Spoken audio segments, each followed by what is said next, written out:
একটা ছবির উপর আনিকা ডক্টরের চোখ আটকে যায়। আনিকা ডক্টর বললো, এই ছবির মধ্যে এটা কে? শারমিন বললো, তুই দেখে ফেলছস? আনিকা বললো, মানে? শারমিন বললো, কয়েকদিন আগে আমরা সব ফ্রেন্ড মিলে গেছিলাম রেস্টুরেন্টে। সেই রেস্টুরেন্টে আশিক ভাই একটা মেয়ের সাথে ডেট করতেছিল।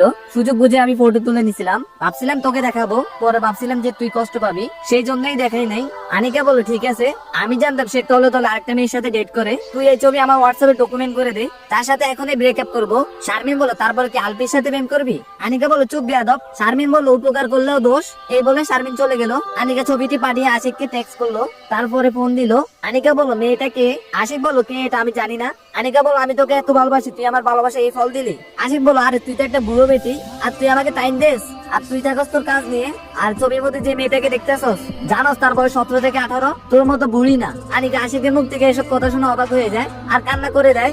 আনিকা বললো, তুই ঠিকই বলছস, আমি বুড়ো, যা তোর সাথে ব্রেকআপ, তুই এটা শাস্তি একদিন না একদিন পাবি। এই বলেই ফোন কেটে দেয় আর কান্না করে সারা রাত কাটিয়ে দেয়। আমি সকালবেলা ঘুম থেকে উঠে আমি আমার জীবন যুদ্ধে লেগে গেলাম। আমার খালি ডক্টরের কথা মনে পড়ে, পরে আমার মনে পড়ে ডাক্তারের না বয়ফ্রেন্ড আছে। এবার একটা সপ্তাহ চলে গেল, ডক্টরের ওষুধগুলো নিয়ে মতো খাওয়ার কারণে মাথা ব্যথা চলে গেল। হয়তোবা আল্লাহ ডক্টরের ওষুধগুলো চলে মাথা ব্যথাটা ভালো করে দেয়। আমি হয়তোবা এই ডক্টরের কথা জীবনে বলতে পারবো না। বাড়ি থেকে ফোন আসলো, স্বামীর বিয়ের তারিখ ঠিক হয়েছে, আর এক সপ্তাহ পরে বিয়ে। আমি ফাইমকে নিয়ে চলে গেলাম বাড়িতে, গিয়ে শেষ করে টাকা আসতে 15 দিন লাগে। ফাইম আগে চলে আসলো, পরে শেষমেশ আমার কাছ থেকে 1.5 লাখ টাকা দিতে হলো। যৌতুকের টাকাটা পুরোপুরি দেওয়া হয় নাই, জানি পরে টাকাটা পুরোপুরি আমাকেই দিতে হবে। আর আমার সামনে পরীক্ষা আসতেছে, সকল কিছু ঠিক করে রেখে পরীক্ষার পড়া পড়তে হবে। আমি ছাত্র হিসেবে এত খারাপ না, পরীক্ষাটা দিলাম, পরীক্ষাটা আমার খুব ভালো হলো, রেজাল্টটাও ভালো আসলো। এখন শুধু একটা কোচিং এবং একটা প্রাইভেট পড়াই, একটা প্রাইভেট ফাইমকে দিই। রেজাল্ট ভালো দেখে ফার্স্ট ইয়ার কয়টা ছেলে মেয়ে এসে বললো প্রাইভেট পড়াতে, আমি অনেককে না করে দিই, কিন্তু কে কার কথা শুনে শেষ পর্যন্ত আমাকে রাজি হতে হলো। পরের দিন থেকে তাদেরকে কোচিং করাই। এবার 2 মাসের মতো চলে যায়, মাথা ব্যথা যেহেতু উঠে নাই, ওষুধ খাওয়া আর আগে ছেড়ে দিছি। ওষুধ খেলে ডক্টর কথা মনে পড়ে, ওষুধও অনেকদিন ধরে খাওয়া হয় না, অনেক কিছু মনেও পড়ে না। ফার্স্ট ইয়ারে যে ব্যাচটা আমি পড়াই, সেখানে একটা মেয়ে আমাকে কি যেন বলবে। আমি পড়াশোনা ছাড়া অন্য কোনো টপিকে কথা বলি না, সেরকম কোনো চান্সও দিই নাই। একদিন তাদেরকে পড়িয়ে চলে যাচ্ছি, এমন সময় এই ব্যাচের সবচেয়ে সুন্দর মেয়ে আমাকে ডাক দিল। আমি অনেকদিন থেকে ফলো করতেছি, এই মেয়েটার সাথে ডক্টরের কিছুটা মিল আছে। এই মেয়েটা কি ডক্টরের ছোট বোন? কাছে এসেই বললো। আমি বললাম, কি বলবা বলো? শারমিন বললো, কিছু না, মেয়েটার নাম শারমিন। আমি বললাম, তাহলে ডাক দিছো কেন? আমি গেলাম। শারমিন বললো, প্লিজ যাবেন না, আপনার বন্ধু ফাইন। আমি বললাম, ফাইন কে? কি করছে? আমি বুঝতে পারছি সে অনেক ভয় পেয়েছে, তাই তার মুখ দিয়ে কথাগুলো বেজে বেজে আসতেছে। শারমিন বললো, আপনার বন্ধু ফাইমের নাম্বারটা একটু দিবেন। আমি বললাম, আমি কেন তোমাকে ওর নাম্বার দিতে যাবো? শারমিন বললো, দেন না প্লিজ প্লিজ। আমি বললাম, নাম্বার দিয়ে কি করবা তুমি? শারমিন বললো, সেটাও কি বলতে হবে? আমি বললাম, শারমিন বললো, তাকে কল দিয়ে বলবো আমি তাকে।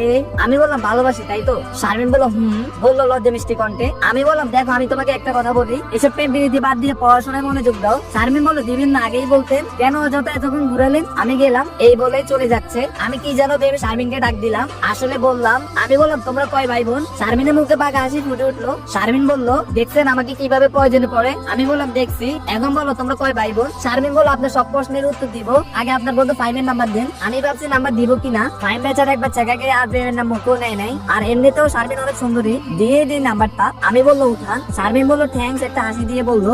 নাম্বার উঠালে আমি বললাম, এবার আমার প্রশ্নের উত্তর দেন। শারমিন বললো, কি, তোমরা কয় ভাই বোন? শারমিন বললো, একটু আসতে বলেন, না হলে কিন্তু চলে যাবো। বললাম, ওকে বলেন। মনে মনে বললাম, কি নিয়ে পাল্লা করলাম রে বাবা। শারমিন বললো, আমরা 2 বোন, ভাই নাই। আমি বললাম, তোমার বোন কি তোমার থেকে বড়? শারমিন বললো, আমি বললাম, কি করে? আমি এত কথার উত্তর দিতে পারবো না। আমি গেলাম। আমি বললাম, কোথায় যাও বলে তো যাও। শারমিন বললো, বলতে পারবো না।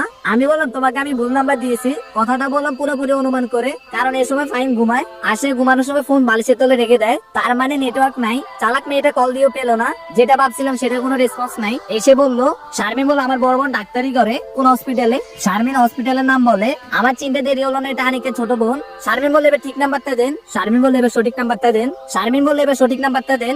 আমি বললাম, এটাই সঠিক নাম্বার, আবার চেষ্টা করে দেখো।